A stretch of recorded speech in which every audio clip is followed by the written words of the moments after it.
তোর উপর আমার আগে থেকে সন্দেহ ছিল। আরে আস্তে, আরে ভাই আমার কথাটা শোনেন ভাই। আরে আপনাদের ভুল হচ্ছে ভাই। এই দাঁড়া, ওকে পুলিশে দিয়ে দে। আজ থেকে ওর সাথে আমাদের কোনো সম্পর্ক নাই। কি আপনারা আর মেহেদিকে এভাবে মারতেছেন কেন? ওই দেখ তোর প্রেমিকা চলে এসছে। প্রেমিকা মানে? ওরা কারা? সত্যিটা কি তুমি বলবে না আমি বলবো?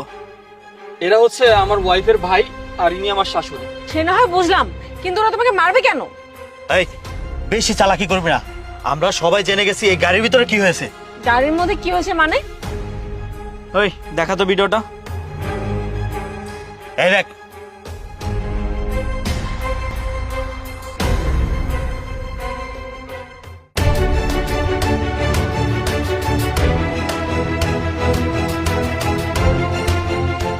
এই ভিডিও দেখে শুধু আপনারা এটা ধারণা করেছেন গাড়ির বাহির থেকে, কিন্তু গাড়ির ভিতরে কি আছে সেটা সম্পর্কে আপনাদের কোনো আইডিয়া নেই।